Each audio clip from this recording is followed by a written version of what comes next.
예, 성경 말씀은 요한계시록 15장 5절에서 8절까지입니다. 요한계시록 15장에는 마지막 재앙인 7 대접 재앙이 일어나기 직전에 하늘나라의 새 모습에 대해서 설명해 주고 있다고 말씀을 드렸습니다.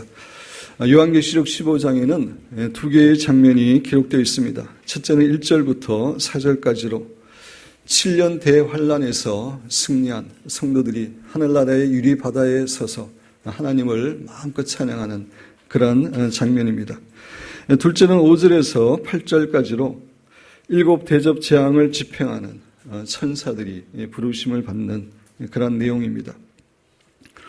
지난 주일에는 첫 번째 장면에 대해서 함께 상고하면서 말씀을 전했습니다.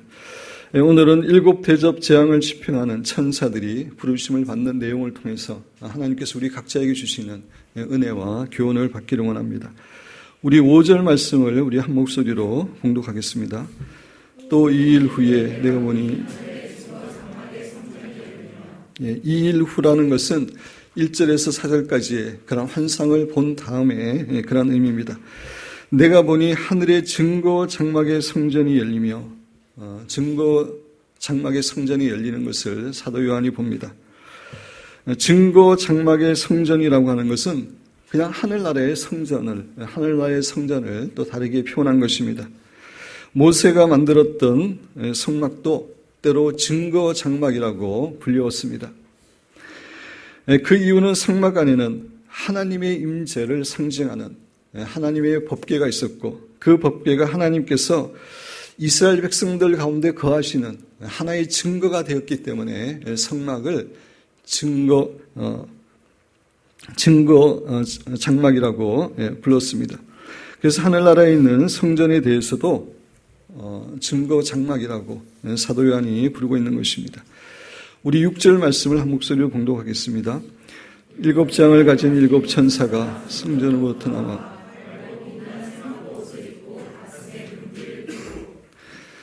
성전은 무엇보다도 하나님께서 임재하시고 하나님께서 거하시는 곳이기 때문에 7 재앙을 가진 7 천사가 성전에서 나왔다라는 말은 마지막 7 대접 재앙이 철저하게 하나님의 명령에 의해서, 하나님의 뜻에 의해서 실행되는 것임을 가르쳐 줍니다. 그렇습니다. 제가 요한계시록을 설명하면서 여러분에게 반복해서 말씀드리지만 하나님은 공의의 하나님, 진노의 하나님이시기 때문에 불의하고 하나님을 대적했던 악인들에 대해서는 반드시 심판하시고 반드시 재앙을 내리십니다. 다음 주에 자세히 살펴보겠지만 7 대접의 재앙은 재앙 가운데서도 범위가 전 세계적으로 가장 범위가 넓은 그런 재앙이고 가장 공포스러운 재앙입니다. 그런데 그 재앙을 계획하시고 천사들을 통해서 집행하시는 분이 바로 하나님이심을 교훈해 주는 겁니다. 요사의 과거에 비해서 자연 재앙이 많이 일어나고 있습니다. 미국을 비롯해서 전 세계적으로 매년 큰 지진의 숫자가 급속하게 증가하고 있고, 훨씬 더 혹독한 한파와 강력한 허리케인, 눈보라, 우박, 기근 등이 일어나고 있습니다. 제가 어제 우연히 인터넷 뉴스를 봤더니 미국 시카고에는 시속 115km의 강풍이 불어서, 보통 태풍이 40km, 50km인데 시속 115km의 강풍이 불어가지고 많은 나무들이 쓰러졌고 철도와 항공 여러 가지들이 마비되었다라고 하는 그런 이야기를 기사에서 보았습니다. 세상에 많은 재앙들이 일어납니다. 물론 이 재앙들 가운데는 욥기서에서 보는 것처럼 사단 때문에 일어나는 재앙도 있습니다. 그럼에도 불구하고 대부분의 재앙들의 배후에는 하나님이 있다고 하는 사실을 우리는 기억해야 됩니다. 하나님이 이런 재앙을 사실은 허락하시는 것입니다. 하나님께서 이런 자연적 재앙을 통해서 말씀하고자 하는 것은 우리로 하여금 죄악에서 돌이키라는 것입니다. 이제 주님의 재림이 얼마 남지 않았기 때문에 주님의 재림을 예비하라고 우리에게 경고의 메시지를 주고 있는 것입니다. 그래서 우리는 이런 자연 재앙들에 대한 소식을 들으면은 영적으로 더 깨어 있어야 됩니다. 주님 재림 직전에 예수님께서 징조로 말씀하신 것들 중에 하나가 이런 자연 재앙이기 때문입니다. 맑고 빛난 세마포 옷을 입고 가슴에 금띠를 띠고, 이것은 7 재앙을 집회하는 7 천사들의 모습에 대해서 말하고 있습니다. 7 천사가 입은 의복은 구약의 제사장들이 입었던 의복과 매우 비슷합니다.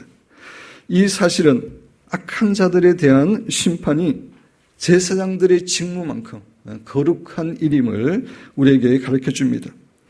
이 천사들은 악인들에 대해서 불의하게 보복하는 것도 아니고 인간적인 진노를 가지고 이렇게 재앙을 내리는 것도 아닙니다. 많은 죄를 범하면서도 회개하지 않은 채 하나님을 대적했던 모든 악인들에 대한 하나님의 거룩한 진노를 이 7 천사들이 대행하는 그런 역할을 하는 것입니다. 우리 7절 말씀 같이 읽겠습니다. 네 생물 중에 하나가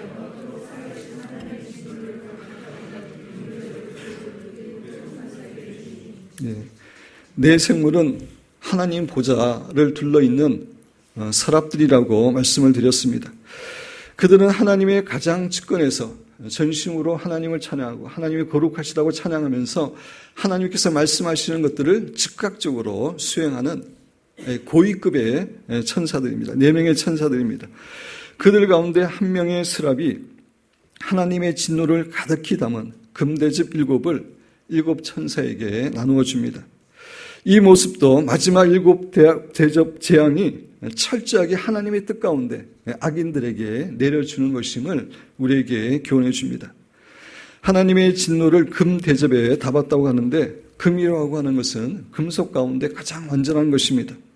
따라서 하나님의 진노를 금 대접에 담았다고 하는 말은 하나님의 진노가 그만큼 완전하고 철저하게 진행된다는 사실을 우리에게 교훈해 주는 겁니다. 여러분에게 그 주보에 끼어 있는 교재 보시면은 히브리서 10장 31절. 우리 같이 한번 한 목소리로 읽겠습니다. 히브리서 10장 31절. 우리 같이 주보 안에 있는 겁니다. 같이 읽겠습니다. 살아계신 하나님의 손에 그렇습니다. 이 세상에서 제일 무서운 것은 살아계신 하나님의 손에 빠져 들어가는 것입니다. 다른 것들에서는 벗어날 수 있는 기회가 있습니다. 가능성이 있습니다. 하나님이 도우시면 되기 때문에 그렇습니다. 그러나 하나님의 심판에서 벗어날 수 있는 기회는 전혀 없습니다. 0.00001%도 없습니다. 그래서 가장 두려운 것입니다. 따라서 우리는 신앙생활을 하면서 정말 하나님을 경외하는 가운데 하나님 앞에서 두렵고 떠는 가운데 신앙생활을 해야 됩니다. 물론 예수님과 입을 맞추는 그런 친밀한 교제를 나눠야 되지만 그런 주님과의 교제가 깊어지면 깊어질수록 더 하나님을 전심으로 경외하고 두려운 마음으로 신앙생활을 해야 됩니다. 그리고 하늘나라에서 금 대접이라고 하는 것은 기도의 향을 담는 그릇이기도 했습니다. 여러분 교재에 계시록 5장 8절 우리 같이 읽겠습니다. 그 두루마리를 취하심에 네 생물과 24장로들이 그 어린 양 앞에 엎드려 각각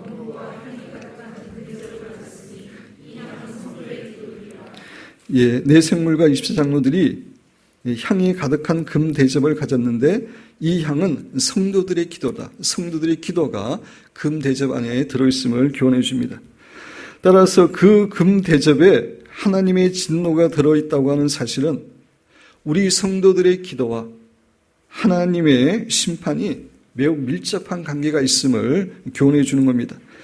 다시 말씀드려서 7 대접의 심판은 하나님께서 우리 성도들의 간절한 기도를 들으시고 그 기도의 응답으로 내리는 것임을 우리에게 말해줍니다.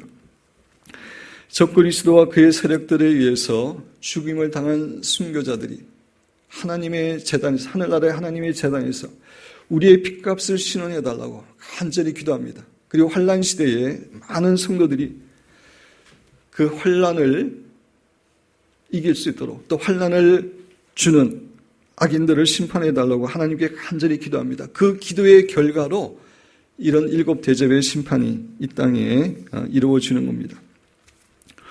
우리 8절 말씀 같이 읽겠습니다. 하나님의 영광과 능력으로 말미암아 성전에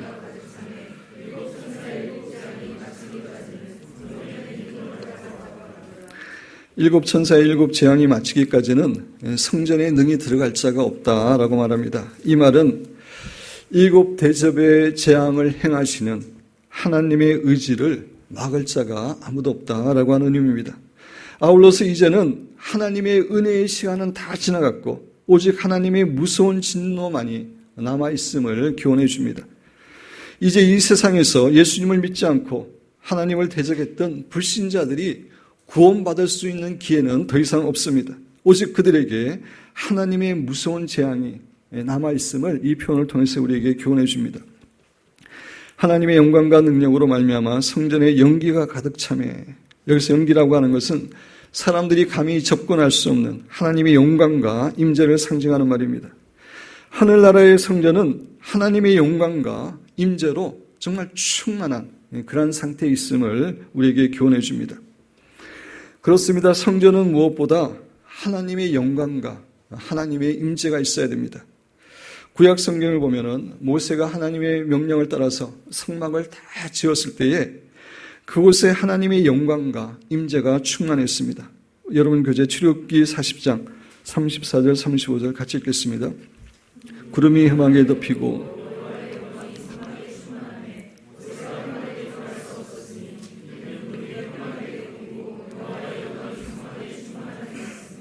구름이 하나님과 연관돼서 사용될 때는 항상 하나님의 영광을 의미하는 단어라고 말씀드렸습니다. 구름이 하나님의 영광이 회막에 덮이고 여호와의 영광이 성막에 충만하며 모세가 회막에 들어갈 수 없었으니 구름이 회막 위에 덮이고 여호와의 영광이 성막에 충만하였으며 성막에 하나님의 영광과 임재가 얼마나 충만했는지 모세조차도 정말 하나님과 친밀한 교제를 나눴던 모세조차도 회막에 들어갈 수 없었다고 이야기하고 있습니다. 그렇습니다. 하나님의 성전은 무엇보다도 하나님의 영광과 임재가 있어야 됩니다. 하나님의 성전에 하나님의 영광과 임재가 없는 것은 빵집에 빵이 없는 것 같습니다. 가장 중요한 것이 없는 것이고 그것은 하나님의 성전이라고 할 수 없습니다. 하나님의 영광과 임재가 하나님의 성전의 본질입니다.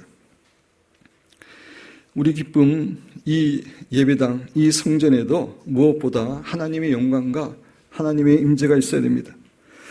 그래서 저와 홍 목사와 목회자들, 많은 성도들의 사실 가장 간절한 기도 제목은 이곳에 이 성전에 하나님의 영광과 임재로 충만한 것입니다.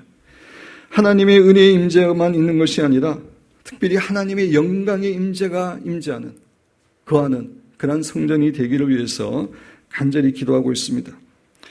제가 오래전에 여러분에게 설명을 드렸는데 임재에는, 하나님의 임재는 두 가지 임재가 있습니다. 하나는 하나님께서 은혜로 임하는 은혜의 임재이고 또 하나는 하나님께서 자신의 충만한 영광 가운데 임하는 영광의 임재입니다. 이 두 가지 임재는 하나님께서 어떤 장소에 임재하신다는 점에서는 같지만 그 임재의 강도와 성격은 완전히 다릅니다. 비유로 들어 설명하면은, 바람의 비유를 들어 설명하면은 산들 바람과 태풍과의 차이라고 할 수가 있습니다. 하나님께서 은혜로 임하시는 임재는 하나님이 자신의 영광을 다 감추시고 부족하고 연약하고 정결하지 못한 우리들에게 오셔서 우리와 함께 해주시는 것입니다. 만약 하나님께서 자신의 영광을 감추시지 않으시고 모든 영광 가운데 우리에게 나타난다면 모든 사람은 죽게 됩니다. 여러분 교재 출애굽기 33장 20절에서 23절 제가 읽으면서 설명드립니다. 하나님이 모세에게 직접 하시는 말씀입니다. 또 이르시되 네가 모세가 내 얼굴을 보지 못하리니 하나님의 영광의 얼굴을 보지 못하리니 나를 보고 살 자가 없습니다. 하나님께서 정말 영광 가운데 나타나실 때 보게 되면 다 죽게 됩니다. 여호와께서 또 이르시되 보라 내 곁에 한 장소가 있으니 너는 그 반석 위에 서라. 내 영광이 지나갈 때에 내가 너를 반석 틈에 두고 내가 지나가도록 내 손을 너를 덮었다가 영광을 가리시는 겁니다. 손을 거두르니 내가 내 등을 볼 것이요 얼굴은 보지 못하리라. 하나님은 자신의 영광을 감추시는 가운데 부족하고 제 가운데 있는 연약한 우리에게 우리 개인이나 성전에 임재하여 주십니다. 우리가 예배를 드리거나 하나님과 교제하고 하나님께 기도할 때 하나님께서는 우리에게 은혜의 임재로 임재하여 주십니다. 물론 이 은혜의 임재에도 하나님의 임재의 강도가 틀립니다. 어떤 때는 더 강하게 임하시기도 하고 때로는 상대적으로 약하게 임하시기도 합니다. 우리 교회 예배당에는 하나님의 은혜의 임재가 있습니다.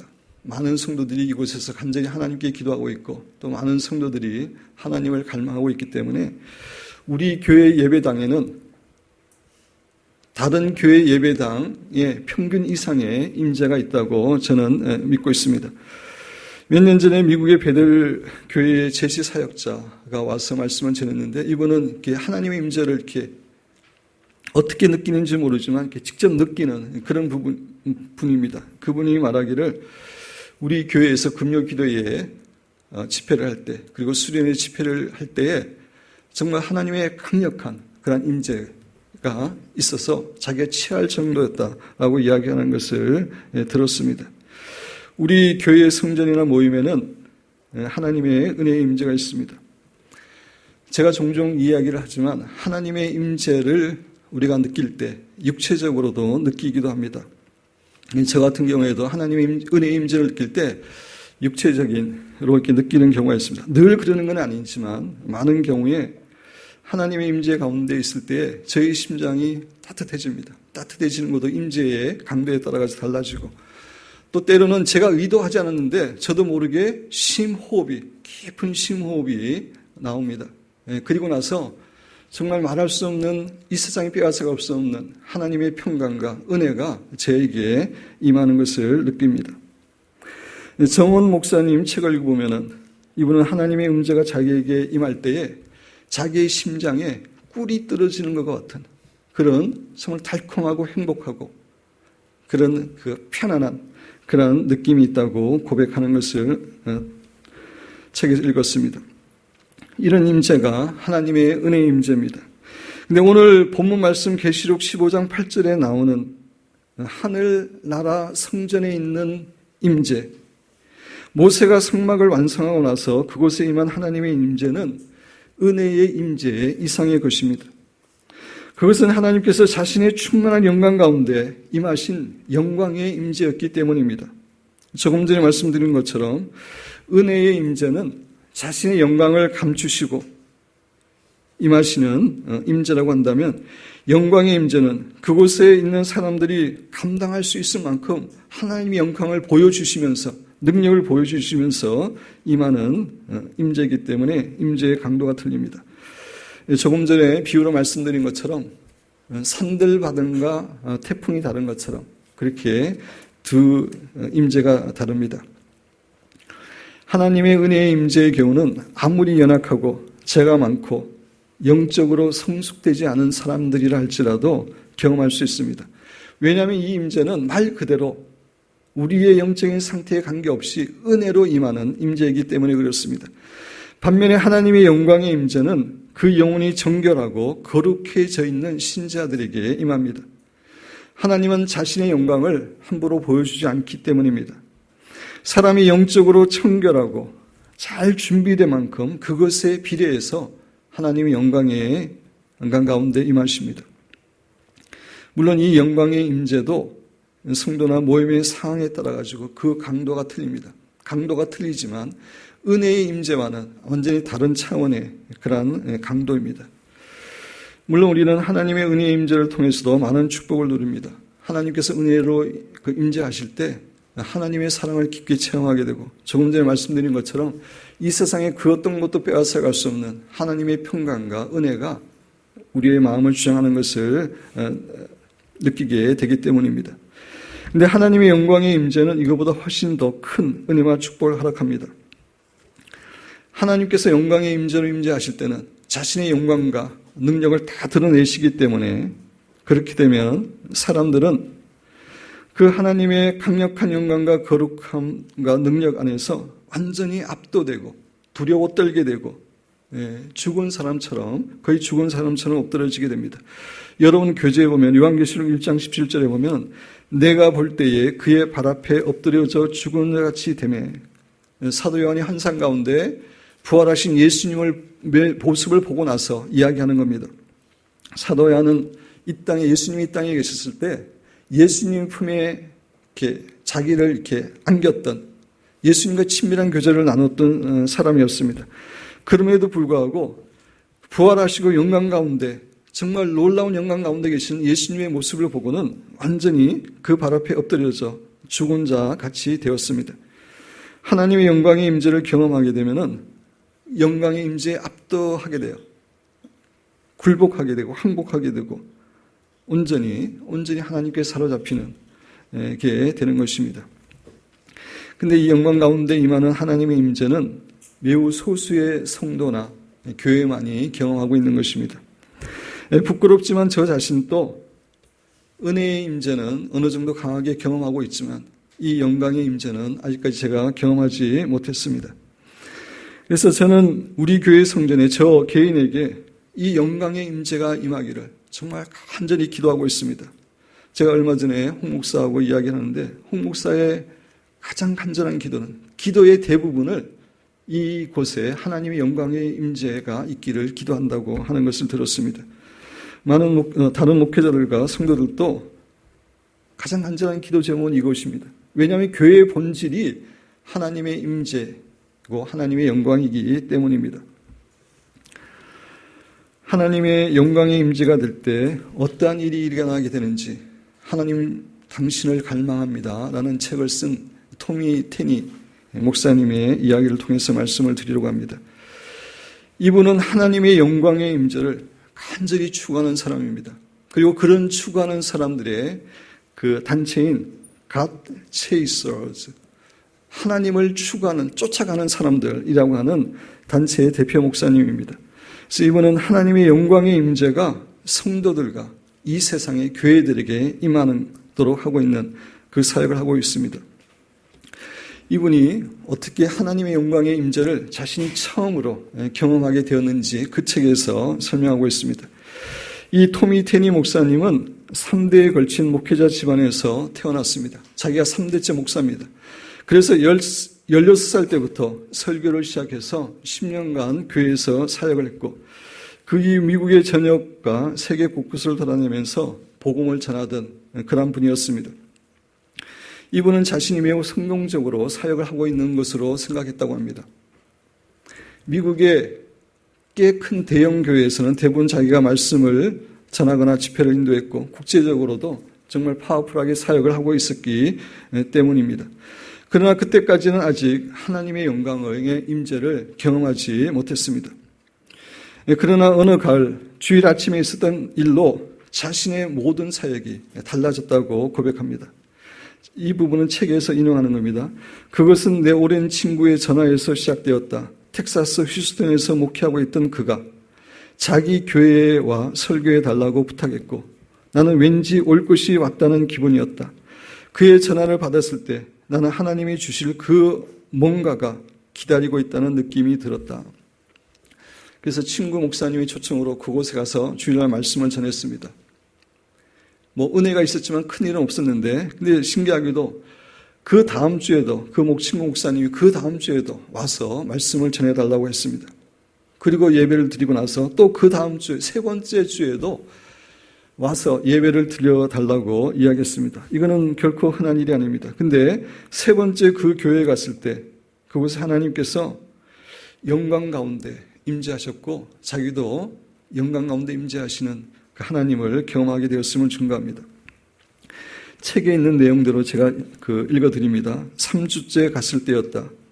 호텔에 혼자 있는데, 이것은 이제 토요일 날입니다. 주일 전 토요일에 혼자 있는데 뭔가 묵직한 기름 부음이 느껴졌다. 성령의 감싸심이었다. 나는 온몸을 떨며 울었다.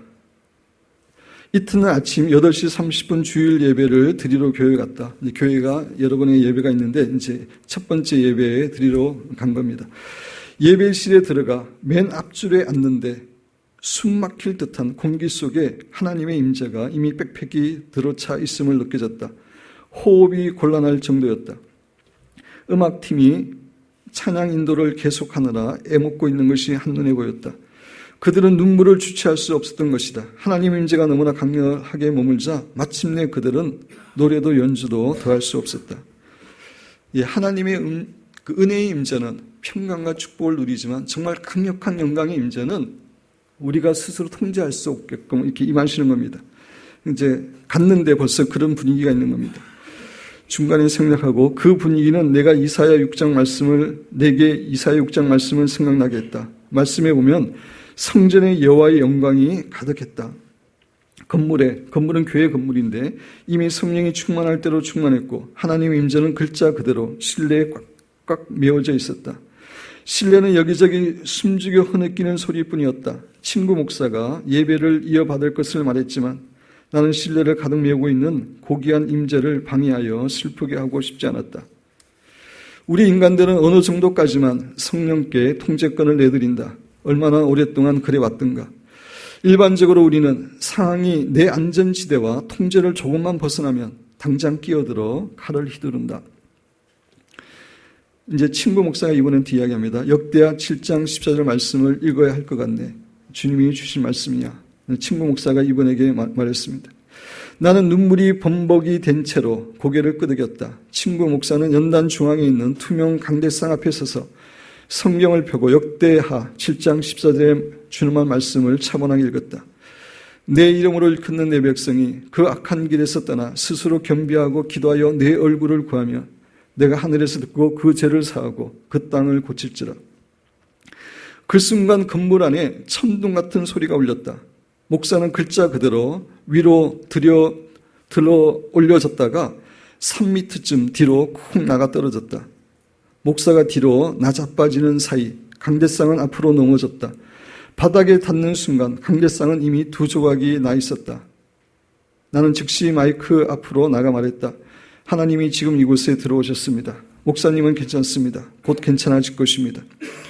그러나 그는 2시간 반이 지나서야 겨우 자리에서 일어날 수 있었고 그때도 안내자들이 그를 들쳐업어야 했다.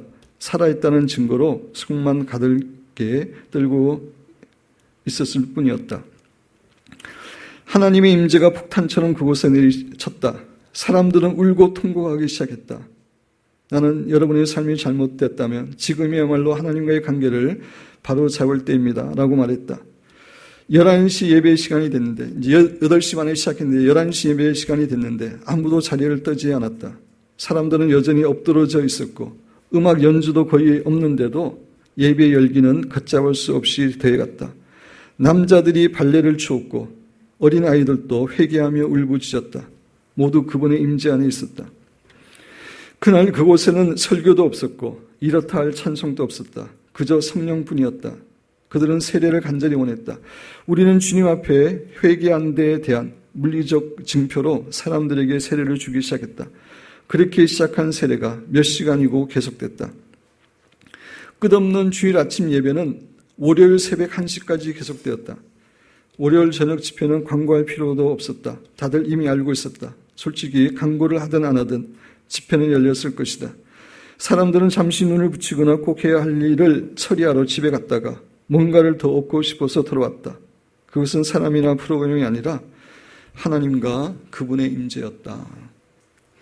여러분, 이것이 하나님의 영광의 임재입니다. 하나님의 영광의 임재가 임할 때에 이런 역사가 일어나게 되는 것입니다.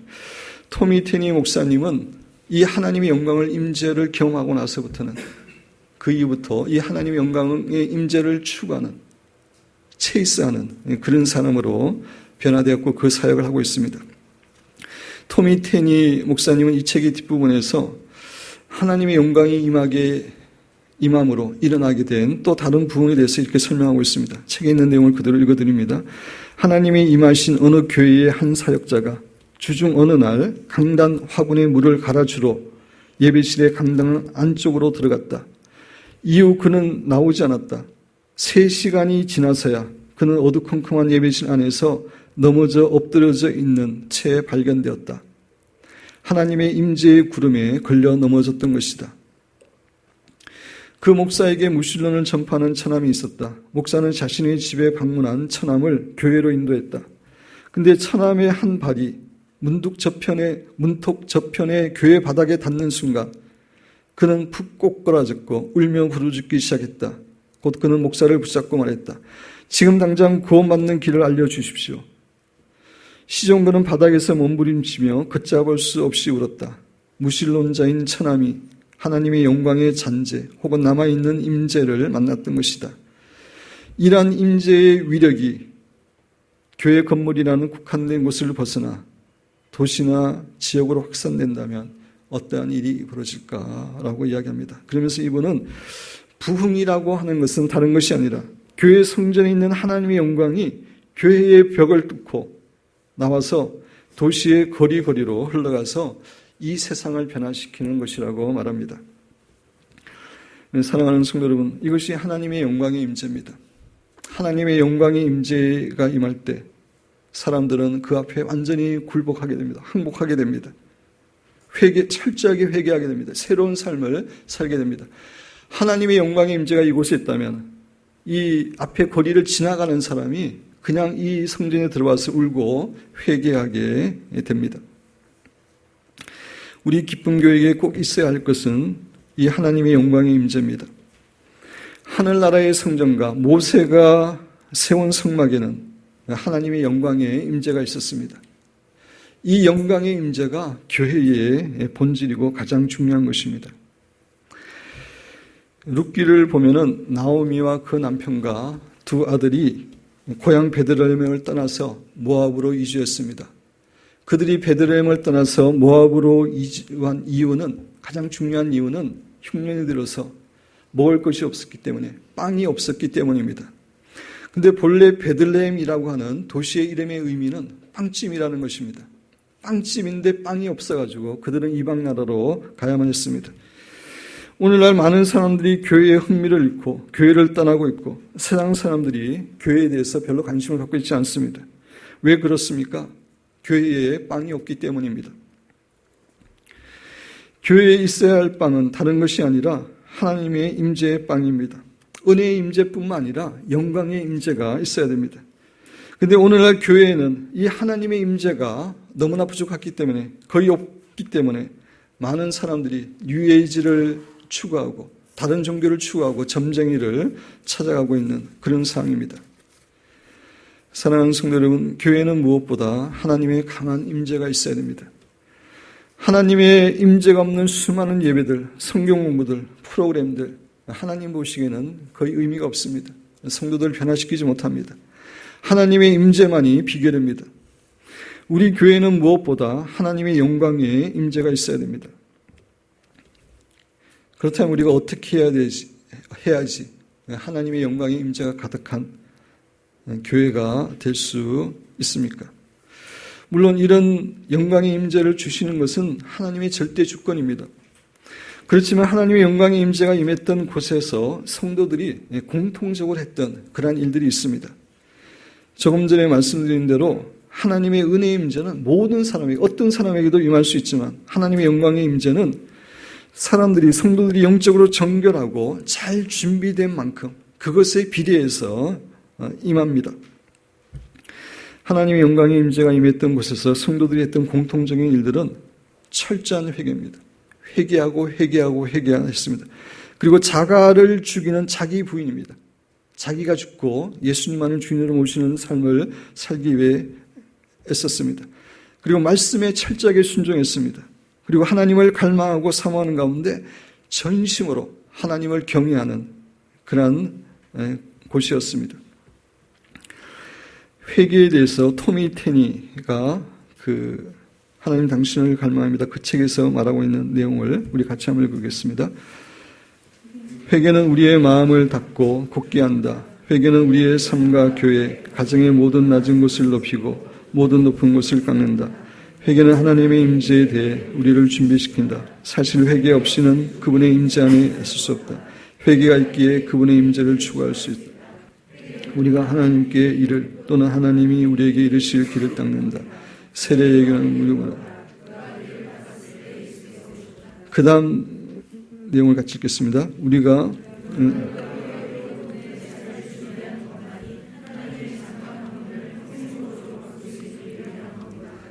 예, 하나님의 영광의 임재가 우리 개인과 교회에 임하려면은 철저하게 우리가 회개해야 됩니다. 아울러서 우리 자아가 죽어야 되고 말씀에 순종하는 그런 삶을 살아야 됩니다.